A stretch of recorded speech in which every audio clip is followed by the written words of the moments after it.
All right, all except for about the last 12 feet of this ditch is done. I just need to take it up that way. Well, it's dug, it's not done.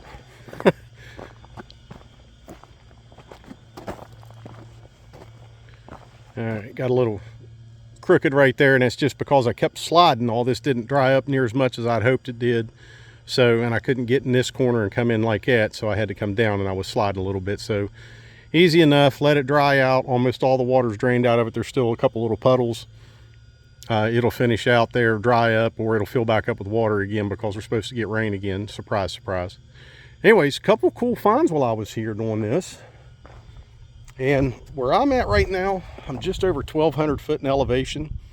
And this isn't the first time I found this kind of stuff here. You see that indention right there on the side? So we're 1,200 feet in elevation in the hills of West Virginia, all right? So there's that indention.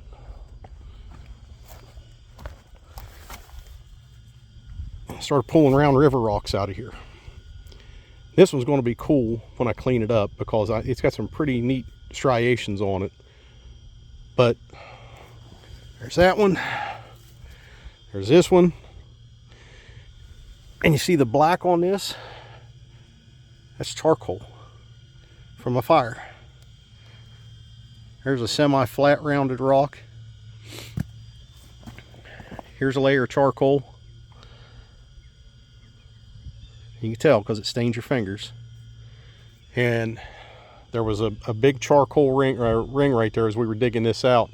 And I only pulled out about 3 of these round rocks. So, again, look where you're at. All the way back around. Way back up there on that hill.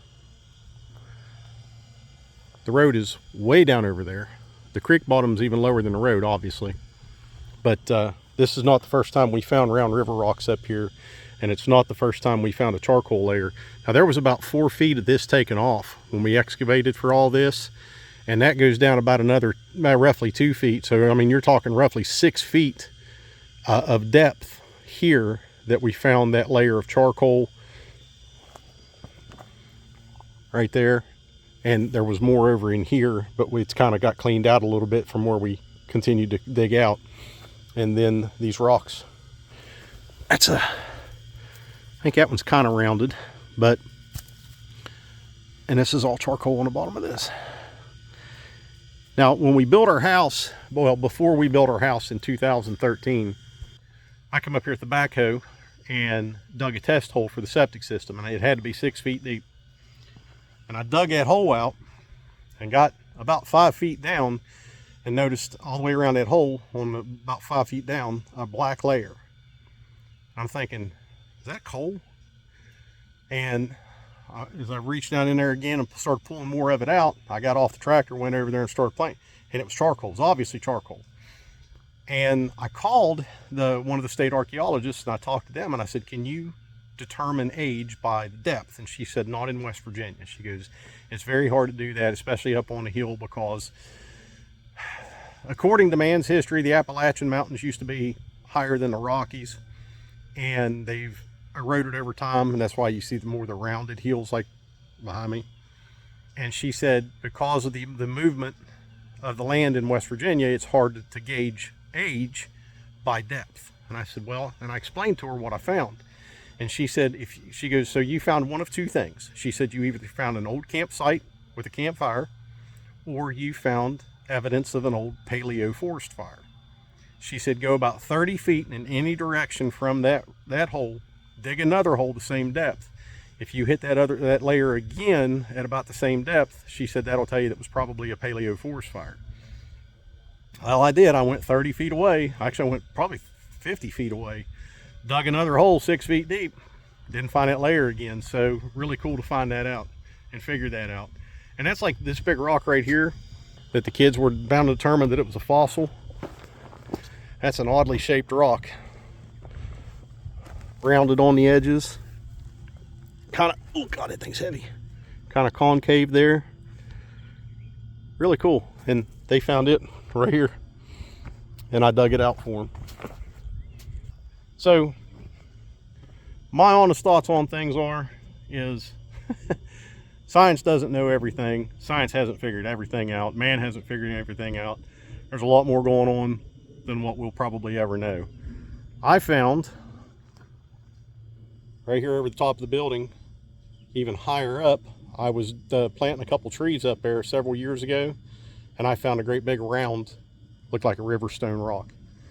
So that's even higher. That's probably closer to 1,300 feet up there in elevation. So pretty cool. All right, this is not the only thing that we could finish today. Of course, it's not done, but it's dug for the most part. I'll walk over here and show you. All right, so we took the old pig shelter. Remember that thing set, the roof set like that. We cut those little boards off right there, little 2x6s, and I just took old rough cut 2x4s. We raised it up, just left enough of a slope. Got some PVC corrugated roofing, 4 pieces, put on it, and got the chicken tractors, got the new tarp on it, got the fence up, so we got 200 feet of fence around here. I got the charger out here charging in the sunlight, and either tomorrow evening or Tuesday evening, we're going to move the chickens out here.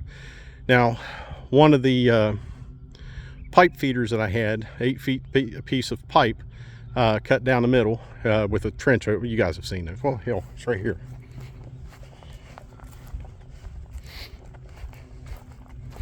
Just a piece of sewer pipe is what it is. So I had to glue this cap back on, so I'm waiting for it to dry. And when it dries, I'll get it in the tractor, get the waters filled up, and I'll keep them in there for a week. And then my plan is to come out, take the feeders and the waters out of there. I'll set the 5-gallon buckets on each corner of the roof here, hang those bell waters down on the corners, and hang those 2 pipe feeders in there.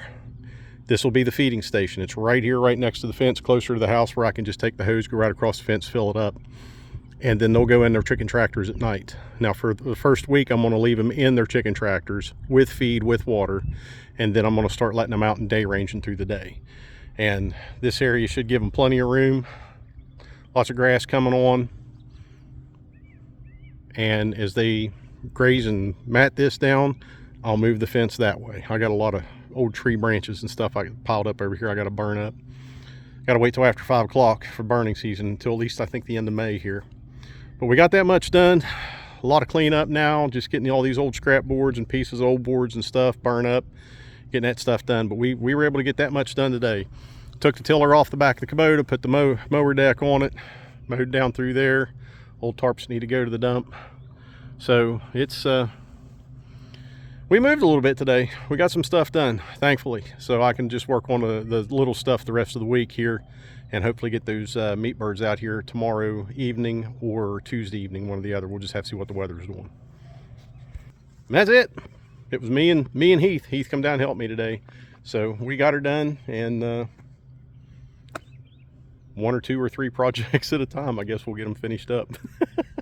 All right, guys, that's it. I got to go in and get cleaned up. Stay prepared, stay free. God bless y'all.